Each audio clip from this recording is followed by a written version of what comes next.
बोले वो देखो, वो बड़े बड़े सिद्ध ऋषि मुनि तपस्वी, बोले वो जन्म जन्म की साधना तपस्या किए, कैसे सुंदर सुंदर श्लोकों का गान करके, पुरुष सूक्त का पाठ करके, विधि निषेध का पूरा पूरा पालन करके, और तुम्हारी उपासना आराधना में लगे हैं। और कब से बेचारे लगे ही हैं, और यज्ञ के धुएं से उनका शरीर धूमिल पड़ गया है। बोले उनकी ओर तुम देखते ही नहीं। और ये देखो ये ब्रज की गंवार गोपियां, इसी शब्द का प्रयोग करते हैं वो। बोले ये देखो ये ब्रज की गंवार गोपियां, इनके आंगन में गौ के गोबर और गोमूत्र की कीच है। कीचड़ भी किसका है गोपियों के आंगन में? बोले गौमूत्र और गोबर की कीच है। और बोले देखो कैसे आनंद से तुम इसमें लौट रहे हो। शिणु सखी कौतुकम एकम नंदनिकेतांगणे मया दृष्टम, अरे गोधूलि धूसरितांगो नृत्यति वेदांत सिद्धांत। समझ नहीं आता भाई आप किस पर कृपा करते हैं, क्यों कृपा करते हैं? पर भगवान कहते नहीं भाई, हम आपको बताते हैं हम किस पर कृपा करते हैं। श्री रघुनाथ जी ने कहा अवधपुरवासियों से, गोस्वामी जी कहते हैं उत्तरकांड में, कहूं भगति पथ कवन प्रयासा, जोग न जप तप मख उपवासा, जथा लाभ संतोष सदाई, सरल हृदय नहीं मन कुटिलाई। ऐसे कृपा करते हैं भगवान, ऐसे जन पर भगवान रीझते हैं, सीधे सच्चे को भगवान अपना लेते हैं। कल भी आपसे यही कह रहा था भाई, कुछ नहीं करना है हमको, करने से कुछ नहीं होता, आपके मेरे करने से कुछ नहीं हुआ ना होगा। कुछ करना नहीं है, होना है। हम किए चले जा रहे हैं, किए चले जा रहे हैं, उससे हो क्या रहा है? केवल कर्तापन का अहंकार बढ़ता चला जा रहा है। इतना भजन हमने कर लिया, इतनी सेवा हमने कर ली, इतनी सेवा हम करते हैं, ऐसी सेवा हम करते हैं। अरे और कोई अभिमान हो कि ना हो, मैं भजन सेवा करता हूं, मैं भजन सेवा कर रहा हूं, यह सूक्ष्म अभिमान तो मन में है ही ना। और यहां करने से होगा नहीं कुछ, हमको होना है। क्या होना है? क्या होना है? सच्चा होना है। क्यों? क्योंकि जिन प्रभु से हमको मिलना है उनका सबसे पहला नाम, सबसे पहला रूप क्या है? सत्यम परम धीमहि, आद सच जुगाद सच है भी सच, नानक होसी भी सच। सत्य स्वरूप प्रभु हैं, उनसे मिलना है। सबसे पहले तो सच्चा होना पड़ेगा भाई।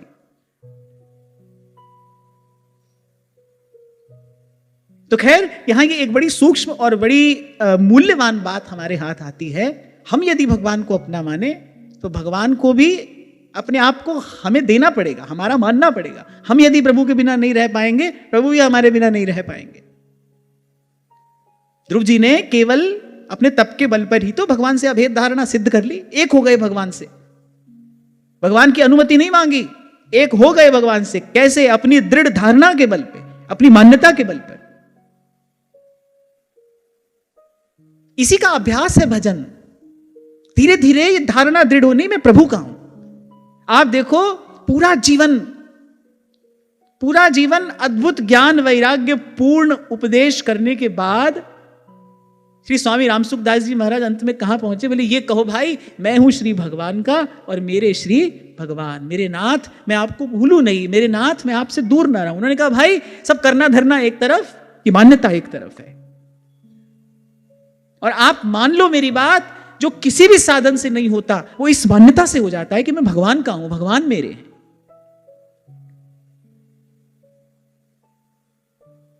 लेकिन क्योंकि इस मान्यता के लिए भी शक्ति चाहिए, और वो शक्ति हमने कहां गंवाई, कहां गंवा रहे हैं? वो शक्ति हमने संसार में गंवाई है, यहां व्यवहार में गंवा रहे हैं। अरे इसी को तो श्री रघुनाथ जी कह रहे हैं, सबके ममता ताग बटोरी। बोले इसको अपना मानता है, उसको अपना मानता है, कभी इसको अपना माना, कभी उसको अपना माना, कभी ये तुम्हारा सर्वस्व हुआ, कभी वो तुम्हारा सब कुछ हो गया। कहने वाला तो बड़ी अच्छी बात कहता है, कह रहा है जो हर किसी पे मर जाए वो मरी जाए तो अच्छा है। बड़ी अच्छी बात लगी मुझे, पढ़ी मैंने। बोले जो हर किसी पे मर जाए, बोले मरी जाए तो अच्छा है। आप हंस तो दिए, पीछे मुड़कर देखो, यही करते आए हैं आज तक हम। कभी कोई खिलौना अच्छा लगा था, कभी कोई खिलौना अच्छा लगा था, कभी किसी संबंध में हमने अपनी सारी शक्ति लगाई, फिर वहां से उपरत होके फिर कहीं और पहुंच गए। यही तो करते आए हैं आज तक। कभी इसको अपना माना, कभी उसको अपना माना। तो भगवान कह रहे हैं जो थोड़ा थोड़ा सबको अपना मान रहे हो, बोले ये जो अपनापन है ना, जो ममता है, इसको समेटो और मम पद मन ही बांध बर डोरी। गोस्वामी जी कहते हैं तुलसी ममता राम सो समता सब संसार। और देखो जीव कैसा कुटिल है। सूरदास कहते हैं, कहते जम की मार ना सही है कि कब से पिटाई हो रही है, कब से पिटाई हो रही है हमारी। सूरदास जी कह रहे इससे बच जाओ। रे मन गोविंद के है रे, फिर ऐसे रहो संसार में। प्रभु के हैं हम, मैं प्रभु का हूं और उस देश जाना है। पहला कार्य यही है, प्रथम ही भावुक भाव विचारे। सब बात बाद की है, प्रथम ही भावुक भाव विचारे। और आपसे पहले भी मैंने कहा था, ये संसार अपार बिरत है, संसार सिंधु मति दुस्तरम, श्रीमद् भागवत कहती है। तो दुस्तर भव सिंधु है भाई, और समुद्र में लहरें सदा ही उठती हैं। वो दिन रात नहीं देखती, वो सर्दी गर्मी नहीं देखती। समुद्र में लहरें उठना ये तो एक निरंतर प्रक्रिया है। ऐसे ही सुख दुख की लहरें यहां उठती ही रहेंगी, इसका समाधान कभी नहीं हुआ।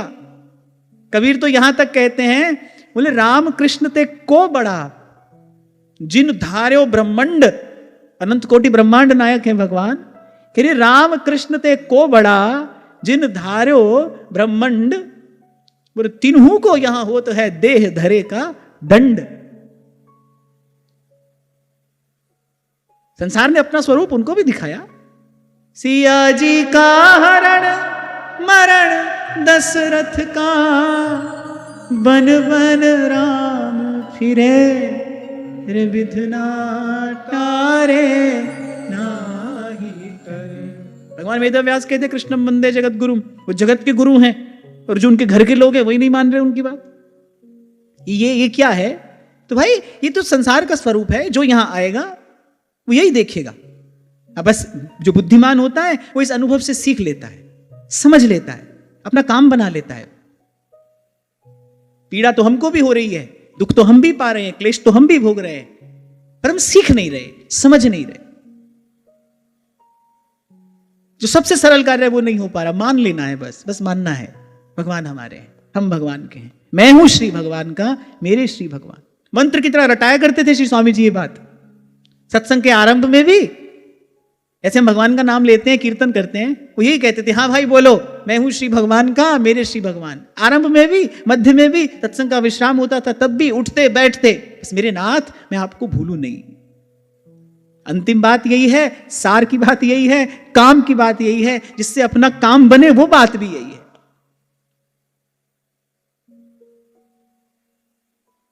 अच्छा, और एक और बात मुझे लगता है, अपना बल शक्ति ऊर्जा समय वहां लगाना चाहिए जहां से किसी प्रत्युत्तर की संभावना हो। कि कितनी बड़ी मूढ़ता है, गोस्वामी जी कहते हैं ऐसी मूढ़ता या मन की, कितनी बड़ी मूर्खता है। यहां कोई उत्तर देने वाला नहीं है। यहां आपके किए का कोई उत्तर देने वाला नहीं है। यहां तो सब काल के गर्त में समाप्त होता जा रहा है ना। महाप्रभु कह रहे जय श्री हित हरिवंश प्रपंच बंच, सब काल व्याल को खायो। यहां जो आप लगा रहे हो तो व्यर्थ ही तो होता जा रहा है, नष्ट ही तो होता जा रहा है। उत्तर तो प्रभु देते हैं। अवगुण करे समुद्र सम पर किनत ना अपनो जान, करे राई के संभजन को मानत मेरु समान। करे तिनका सो अपने जन को गुण अति ही कर मानत। सूरदास जी कहते हैं, बोले अब इनके जन में कोई तिनके जितना भी गुण हो, कि उसको पहाड़ जितना करके मानते हैं। कि तिनका सो अपने जन को गुण बहुरी कर मानत। गोस्वामी जी कहते हैं ऐसो को उदार जग माही, बिन सेवा जो द्रवै दीन पे, बिन सेवा जो द्रवै दीन पे, राम सरिस को नाही, राम सरिस को नाही। ऐसो को उदार जग माही, ऐसो को उदार जग माही। तो भगवान ने कहा घबराओ मत, मैं जाता हूं और उस बालक को इस दुर्धर्ष तप से निवृत्त करता हूं। भगवान ध्रुव जी के पास पहुंचे। ध्रुव जी आंख बंद करके निस्पंद गात्र दृढ़ता पूर्वक अपने आसन में स्थित खड़े हैं। अब आंख खोले कैसे? देवताओं ने प्रयास किया, प्रकृति ने प्रयास किया, पर कोई ध्रुव जी को उनके तप से हिला नहीं सका। उनकी समाधि कोई भंग नहीं कर पाया। देवता सीधे ही थोड़ी चले गए होंगे भगवान के पास, यहां ये बात कही नहीं। उन्होंने प्रयास तो किया होगा, अपने स्तर पर उन्होंने प्रयास किया होगा, पर कर नहीं पाए कुछ। ध्रुव जी का तप इतना प्रबल है, सारा अस्तित्व उससे प्रभावित हो रहा है। सच्चे हृदय से जब आप सर्व के प्रति सद्भाव रखकर प्रार्थना करते हैं, अंतर जगत में क्षोभ होता है, हलचल होती है। प्रकृति को उसको उत्तर देना पड़ता है, प्रकृति को उसकी व्यवस्था करनी पड़ती है। ये भगवान का आदेश है प्रकृति को। ये रहस्य की बात है। जब आप निर्मल मन से सबके हित के लिए प्रार्थना करते हैं, मंगल कामना करते हैं, तो अंतर जगत में क्षोभ होता है। आप जैसा कह रहे हैं प्रकृति को वैसा करना पड़ता है, ऐसा विश्वात्मा भगवान का आदेश है। क्योंकि इसके जैसा कोई धर्म नहीं है। परहित सरिस धर्म नहीं भाई, इसके जैसा कोई धर्म नहीं है, इसके जैसा कोई यज्ञ नहीं है। और फिर ध्रुव जी तो समर्थ सदगुरु के बताए मार्ग पर चले हैं, निर्मल हृदय से केवल भगवान को अपना लक्ष्य रखते हुए उन्होंने कठिनतम साधन करके दिखाया है।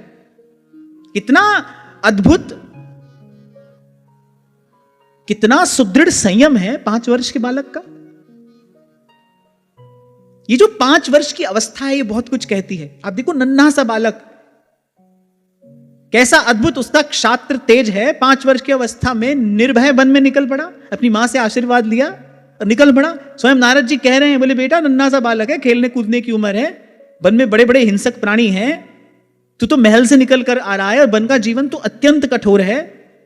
और फिर जिस मार्ग पर तू चला है उसको तो बड़े बड़े योगी यति मुनि भी नहीं जानते। सब प्रकार से नारद जी ने ध्रुव जी को उस मार्ग से निवृत्त करने का प्रयास किया, हटाने का प्रयास किया, पर नहीं माने।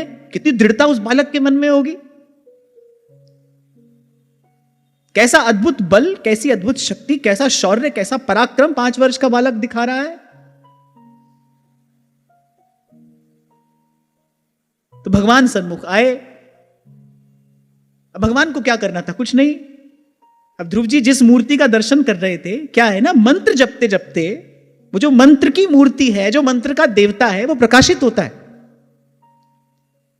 यही नाम जप का वास्तविक रहस्य है, जो मैं बार बार आपको कहता हूं। नाम जपो, नामी का रूप हृदय में स्फुरित होगा। जब आप मंत्र जपते हैं तो मंत्र जपते जपते क्या होता है, जब मंत्र की शक्ति जागृत होती है, मंत्र की शक्ति होती है, मंत्र का जब देवता जगता है तो उसके स्वरूप का प्रकाश होता है। नारद जी ने ध्रुव जी को क्या दिया? मंत्र मूर्ति दी भगवान की। जो मंत्र है वो भी भगवान का विग्रह है। नारद जी ने कहा कि भाई बालक वन में जाएगा, इसको दूसरा विग्रह तो दे नहीं सकते, तो नारद जी ने भगवान की मंत्र मूर्ति ध्रुव जी को प्रदान की। ओम नमो भगवते वासुदेवाय, हरि ओम नमो भगवते वासुदेवाय। और कलयुग में तो मैं कहूं कि भगवान की नाम मूर्ति का ही आराधन सर्वश्रेष्ठ है। इसी मूर्ति का आराधन करना चाहिए। हमारे सेवक जी यही आज्ञा दे रहे हैं। एक शब्द हरिवंश नाम राख्यो समीप करी, कै वाणी हरिवंश की, कै हरिवंश ही नाम। या तो वाणी वांगमय मूर्ति है नित्य विहार की, और नित्य विहार का बीज मंत्र श्री हरिवंश नाम है। नाम मूर्ति का ही आराधन किया जाना चाहिए, यही कलयुग का धर्म है। तो भगवान को क्या करना था? वो जिस मूर्ति का भीतर ही भीतर ध्यान कर रहे थे, जिसमें मन लगा था, जिसमें मन रमा था, सर्वसमर्थ भगवान ने क्या किया? हृदय से उस मूर्ति को अंतर्हित कर दिया, छिप गए वहां से भगवान। अब जो जिनका दर्शन हो रहा था, जिनके दर्शन से ही तो मन लगा था, मन रमा था, जैसे ही वो मूर्ति वहां से हटी, ध्रुव जी ने घबरा कर एकदम से आंख खोली। और जैसे ही आंख खोली तो देखा जिस मूर्ति का भीतर ध्यान कर रहे थे वही भगवान सन्मुख खड़े मंद मंद मुस्कुरा रहे हैं। और यहां बड़ा सुंदर श्लोक भगवान वेदव्यास कहते हैं, अरे जैसे ही प्रभु का दर्शन पाया, पहले तो सबसे पहले ध्रुव जी आश्चर्य और आनंद से एक साथ भर गए। सन्मुख खड़े हैं भगवान, शेष महेश दिनेश गणेश दिन रैन रटे हैं, ध्यान ना पावे। कभी भगवान के चरणों की नख चंद्र चंद्रिका भी हृदय में प्रतिभासित नहीं होती। यो ब्रह्म रुद्र शुक नारद भीष्म मुख्यैरालक्षितो न सहसा पुरुषस्य तस्य। गोस्वामी जी कहते हैं, गोपाल गोकुल वल्लभी प्रिय गोप गोसुत वल्लभम चरणारविंदमहं भजे भजनीय सुरमुनि दुर्लभम। ये तो भाई आचार्यों की कृपा है, जो भगवान का वो अपरूप रूप, उनका नाम, उनकी लीला, उनकी सेवा हम जैसे जीवों को उन्होंने कृपा करके प्रदान कर दी। जैसे हम अपने ठाकुर जी से बात करते हैं ना, ब्रह्मा शंकर का भी साहस नहीं है ऐसे बात करने का, जैसे हम अपने ठाकुर जी से बात कर लेते हैं।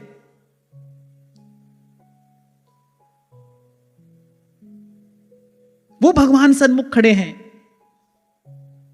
जो सहसा बड़े बड़े तपस्वियों के ध्यान में नहीं आते, सहस्त्रों सहस्त्रों वर्षों का आराधन भी जिन तक पहुंचने का मार्ग तक नहीं सुझा पाता, वो भगवान ध्रुव जी के सन्मुख खड़े हैं। तद्दर्शनेनागत सात्व सहक्षिताववन्दतांगम विनमय्य दंडवत। और भगवान की वो सच्चिदानंद घन मूर्ति जब श्री ध्रुव जी ने देखी तो पहले तो आश्चर्य और आनंद में भर गए, और फिर उसके बाद प्रेम में अधीर हो गए। भगवान का स्वरूप ऐसा ही है, प्रभु के सन्मुख कोई जाए सद्भाव से प्रभु का दर्शन करे तो उसके मन में प्रथम भाव यही आएगा, भाई मैं इन पर क्या न्यौछावर कर दूं, कैसे सुंदर भगवान है, कैसे प्यारे भगवान है, आत्मा के परम प्रियतम भगवान है। जन्म जन्म से ये जीवात्मा उसी को तो ढूंढ रही है, उसी को तो खोज रही है, इसके परम प्रियतम भगवान है।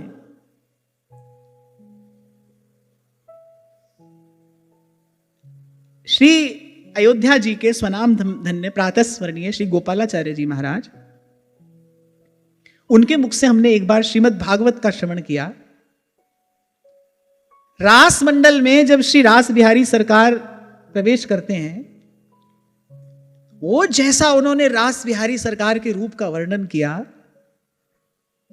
मैं कैसे कहूं आपको, बस इतने से आप समझ लेना कि हम जैसे मलिन मन वालों की भी समाधि लग जाए, ऐसा श्री स्वामी जी महाराज ने श्री ठाकुर जी के रूप का वर्णन किया। मैं शंभू जी से कहूंगा आपको जो का त्यों यहां पर सुनवा देंगे, कैसा प्रभु के श्रृंगार का वर्णन किया, और किस ऐसे जैसे मानो निकट खड़े होकर प्रभु का रूप निहार रहे हो। प्रभु के श्रृंगार का ऐसा सूक्ष्मतम वर्णन श्री स्वामी जी ने किया। वो सुनते सुनते ऐसा लगा, माने वो जब उनके मुख से मैं श्रवण कर रहा था, सुनते सुनते ऐसा लगा। और शायद पहले हमको वो मिला था पेन ड्राइव में, बहुत पुरानी बात है, किसी संत ने कृपा करके हमको वो श्रीमद् भागवत कथा दी, पेन ड्राइव में वो था। माने आप मानेंगे नहीं, मैंने कम से कम 500 बार उसको बार बार सुना। हम जैसे लोगों के समाधि लग जाए ऐसा वर्णन उन्होंने किया। पहली बार लगा कि कितने प्यारे, कितने मधुर, कितने मीठे हैं हमारे प्रभु, कि क्या न्यौछावर इन पर कर दिया जाए। और फिर ये अनुभव तो भाई आपको भी कभी ना कभी हुआ ही होगा कि भले मन में सोच कर जाओ, आज राधा वल्लभ लाल से ये कहेंगे, पर उनके सन्मुख हैं। और भाई हम सब विचार कर भी देखें तो प्रणाम के अतिरिक्त प्रभु को और क्या निवेदन कर सकते हैं। अंजलि पर मस्तक किए विनय भक्ति के साथ, नमस्कार मेरा तुझे होवे जग के नाथ, होवे जग के नाथ। आपको अनुभूत प्रयोग दे रहा हूं, ये राम बाण उपाय है, कभी निष्फल व्यर्थ नहीं जाता, नहीं जा सकता। कभी कोई विपत्ति का समय हो, फंस गए आप कहीं, कुछ नहीं कर सकते, बस ऐसे ही मन विश्वात्मा भगवान को प्रणाम करिए, हृदय से अंजलि पर मस्तक किए विनय भक्ति के साथ, और नमस्कार मेरा तुझे होवे जग के नाथ। केवल सच्चे हृदय से भगवान को प्रणाम कर दीजिए। प्रभु को प्रणाम करने से जीव के समस्त अमंगल नष्ट होते हैं। मार्ग की सब बाधा भगवान को प्रणाम करने से नष्ट होती है। अन्य देवी देवता तो भाई पूजन अर्चन से ही प्रसन्न होते हैं। उसके लिए तो आपको सामान भी चाहिए, द्रव्य भी चाहिए, मंत्र भी चाहिए, क्रिया भी चाहिए।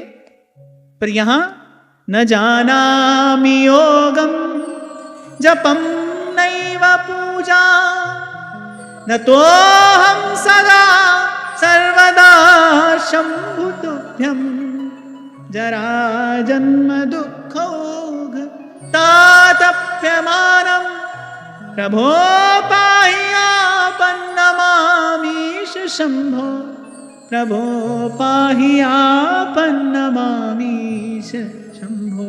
न जानामि योगम जपम नैव पूजाम बस न तो हम सदा सर्वदा शंभु तुभ्यम। केवल प्रणाम से जीव के सारे अमंगल नष्ट होते हैं। बाकी तो देखो भाई, सब बात आपकी श्रद्धा की है। श्रद्धावान लभते फलम। पर यदि संत की बात में श्रद्धा है तो ये अनुभूत प्रयोग है, और मैंने कहा अमोघ उपाय है। सच्चे हृदय से बस नमन करिए भगवान को। और क्या निवेदन करूं प्रभु आपको, बस आपकी जय हो। ऐसे श्री भगवान को बारंबार प्रणाम है, बारंबार प्रणाम है।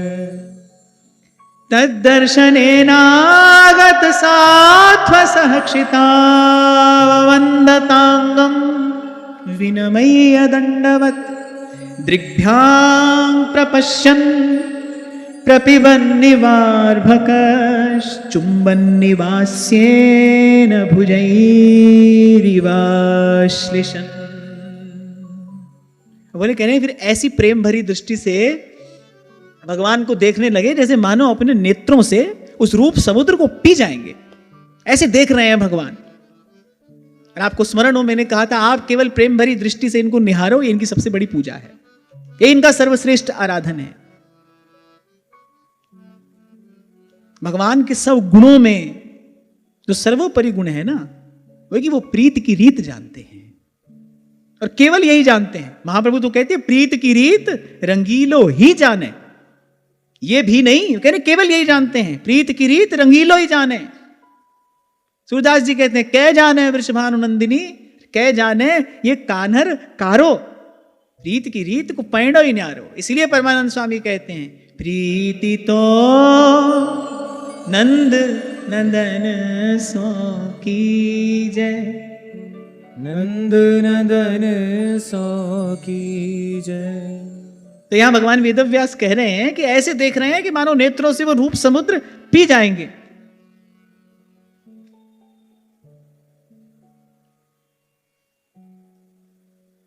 ध्रुव जी को लगा जैसे भक्त फूल चढ़ाता है ना, ऐसे ध्रुव जी को लगा कि कितने प्यारे भगवान हैं, दौड़कर जाऊं, लिपट जाऊं इनसे, चूम लूं इन्हें। ऐसा ही लिखा है यहां, अपनी भुजाओं में भर लूं। यहां कहने का तात्पर्य क्या है कि भगवान प्रेम मूर्ति हैं।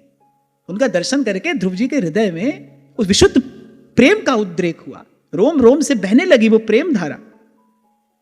तनिक भी मन में विचार नहीं आया इतनी तपस्या मैंने की, मैं तो वो श्रेष्ठ पद पाने के लिए भगवान का आराधन करने चला था, अब मिल गए हैं भगवान तो अपना काम बनाऊं और घर से चल दूं, वो तो सब भूले ही गए। ऐसे ही भगवान की उस प्रेम मूर्ति का दर्शन किया, अरे इतने कातर हो गए, भाव में इतने विह्वल हो गए। कभी सोचते हैं कि लिपट जाऊं इनसे, कभी सोचते हैं चूम लूं भगवान को, अपनी भुजाओं में भर लूं। और अंतर्यामी भगवान वो ध्रुव जी के हृदय में उठने वाली ये जो सब हलचल है, वो जो उनके भाव समुद्र में हिलोरे उठ रहे हैं, अंतर्यामी भगवान उसका आनंद ले रहे हैं। भगवान को भक्त का यही भाव ही तो सुख देता है। भक्त के हृदय में उठने वाली जो ये भाव लहरियां हैं, इसी में तो भीगे रहते हैं भगवान, इसी से भगवान का अभिषेक होता है। वो जो भक्त के हृदय की भाव लहरी है, इसी से भगवान अभिषिक्त होते हैं।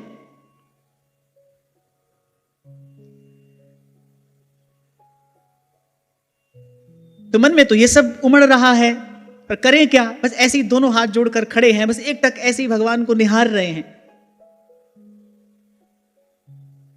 और यहां भगवान वेदव्यास कहते हैं, अरे मन में बहुत कुछ आ रहा है, भगवान का वो दिव्य रूप जब देखा, भगवान की जो उस अलौकिक मूर्ति का जब दर्शन किया, सच्चित घन आनंद विग्रह भगवान है। कैसे ध्रुवदास जी कहते हैं, छवि ठाड़ी कर जोरे, गुण कला चौर ढोरे, द्युति से वे तन गोरे, रति बलि जात है। ध्रुवदास जी जब श्री प्रिया जी के रूप का वर्णन करते हैं कि द्युति ठाड़ी कर जोर है, रति बलि जात है, ऐसा रूप है। और पहले ही नारद जी ने जब ध्रुव जी को प्रभु के रूप ध्यान की विधि बताई, नारद जी ने कहा था सुर सुंदरम, वो सबसे सुंदर है, उनसे सुंदर और कोई नहीं। तभी तो जब महाराज बलि ने जब रूप देखा भगवान का, इंद्र पद पाने के लिए वो इतना कठिन यज्ञ कर रहे थे, आ गए बीच में ही भगवान, और जब भगवान को देखा, भगवान ने कहा मांग क्या मांगता है? पहले बस कुछ नहीं, आपका दर्शन होता रहे। अब पता चला इससे बड़ा कोई सुख नहीं है। एक बार छवि देखी, अरे उसको त्रिभुवन तृण सम लागे है। एक बार छवि देखी, इसलिए आपको मैंने कहा था, आपको स्मरण हो, सब लक्ष्मियों में जो भगवान की श्री अंग लक्ष्मी है वो सर्वश्रेष्ठ है, सर्वोज्वल है, सर्वोपरि है। क्यों? यल्लब्धवा पुमांग अमृतो भवति सिद्धो भवति तृप्तो भवति, क्योंकि जो श्रीअंग लक्ष्मी है वो समस्त कामनाओं को निरस्त करके जीव को सदा सदा के लिए तृप्त कर देने वाली है।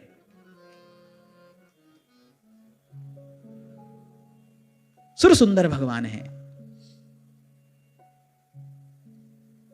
अच्छा, अब स्तुति करना चाहते हैं भगवान की। भगवान का जब रूप दर्शन किया तो मन में भाव उमड़ रहा है, लेकिन कह नहीं पा रहे। क्यों? क्योंकि मन वाणी से परे वो रूप है। नयनन के रसना नहीं, रसना के नहीं नयन। यही स्थिति तो श्री ध्रुवदास जी की भी हुई। लीला का दर्शन हो रहा है, नित्य विहार रस का पान कर रहे हैं, पान तो कर रहे हैं लेकिन गान नहीं कर पा रहे। और वो नित्य विहार रस कैसा है? अरे काचो पारो खाए नहीं पची है। अब कोई चीज जो आपको पचेगी नहीं तो उसका उद्गलन ही तो करेंगे आप, उगल ही तो देंगे उसको। अब पच भी नहीं रहा और कुछ कहा भी नहीं जा रहा, तो बड़े व्याकुल हो गए, जलबिन मीन की भांति छटपटाने लगे, पड़ गए वहां रास मंडल पे जाके। श्री हरिवंश आना पड़ा प्रिया जी को। प्रिया जी ने जब वो छटपटाहट देखी तब कहा, बानी भई जो चाहत कियो, उठ जो चाहत तो को सब दियो। छुआ दिया आपने श्री चरणारविंद का अंगुष्ठ ध्रुव जी के मस्तक से, नूपुर की ध्वनि हुई, सोई 42 लीला के रूप में प्रवाहित है। इसीलिए मैं कहता हूं, क्योंकि जो धारा जहां से आई है वहीं तो लेकर जाएगी। श्री जी के चरणों से यह धारा प्रवाहित हुई है, वहीं तक ले जाती है, वहीं तक ले जाती है। तो मन में इच्छा है भगवान की स्तुति करें, पर कैसे स्तुति करें तो जानते नहीं। क्योंकि भाई अभी तो विद्यालय में गए ही नहीं थे, अभी तो गुरु जी के पास पढ़ने गए ही नहीं थे। कुछ व्याकरण आदि पढ़े होते तो कर देते भगवान की स्तुति। नन्ना सा बालक सबसे पहले यही काम किया उसने, तो भगवान का दर्शन किया। धन्य है। देखो मैं आपसे कहता हूं ना कि भाई हम आए हैं यहां किस लिए? देखूं भरी लोचन हरि भव मोचन, इहि लाभ शंकर जाना। पहला काम तो यही है, भगवान से मिलते। ध्रुव जी के जीवन में ये घटना घटी। अच्छा देखो, इस घटना के मूल में क्या है? संसार की ठोकर है। मैं कहता हूं ना आपसे, संसार की ठोकर मिलेगी तो ठाकुर मिलेगा। ध्रुव जी को संसार की ठोकर मिली, देखो प्रभु मिल गए। सबसे पहला काम बालक क्या कर रहा है? भगवान का दर्शन कर रहा है। कैसा दिव्य जीवन इस बालक का आगे होगा, इसने सबसे पहले भगवान का दर्शन पा लिया। तो अंतर्यामी भगवान मन की बात जान गए। कृतांजलिं ब्रह्ममयेन कंबुना पस्पर्श बालम कृपया कपूले। नाद ब्रह्ममय जो भगवान का शंख है, वो भगवान ने ध्रुव जी के कपोल से स्पर्श करा दिया। ऐसा थोड़ी है कि ध्रुव जी की इच्छा हो रही थी कि इनको चूम लूं, इनसे लिपट जाऊं। इच्छा तो भगवान की भी हो रही है। वैसे भी किसी नन्हे से बालक को आप ऐसे ही हाथ में माला लेकर जब करते देखो तो सहज उस पर कितना लाड़ आता है, कितना प्यार आता है। नन्हा सा बालक प्रेम में भरा है, एकटक भगवान को देख रहा है। अंतर्यामी प्रभु मन की बात भी जानते हैं कि इसके हृदय में कैसे दिव्य दिव्य भाव इस समय उमड़ रहे हैं। ये मुझे नहला देना चाहता है अपने हृदय में उमड़ने वाली प्रेम धारा से। उन अनंत अनंत धाराओं से ये मेरा अभिषेक करना चाहता है, मेरी स्तुति करना चाहता है। अच्छा, भगवान के स्वरूप का ये प्रभाव है। प्रभु के स्वरूप का स्वभाव क्या है, उसको देखते ही हृदय में प्रेमोद्रेक होता है। और भगवान के स्वरूप का प्रभाव क्या है, प्रभु का यश गाने की इच्छा होती है, प्रभु का गुण गाने की इच्छा होती है। योजनी ध्रुवदास जी के मन में हुई, भाई मैं गुण गाऊं। जिन जिन संतों को लीला का दर्शन हुआ है गुरु की कृपा से, वो यही चाहते हैं, सूरदास गिरिधर जस गाए गाए जीजिए, सूरदास गिरिधर जस गाए गाए जीजिए।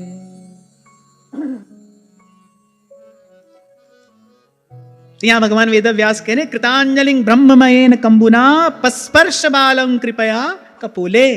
भगवान ने कृपा पूर्वक नाद ब्रह्ममय अपने उस शंख का ध्रुव जी के कपोल से स्पर्श करा दिया। और जैसे ही शंख का स्पर्श कराया, सवै तदैव प्रतिपादितां गिरं दैवीं परिज्ञात परात्मनिर्णय तं भक्ति भावोऽभ्यगृणाद सत्वरम् परिश्रुतोरुश्रवसं ध्रुव क्षितिः। जैसे शंख का स्पर्श कराया, ध्रुव जी को दिव्य वाणी प्राप्त हो गई, परम ज्ञान से आलोकित हो गया।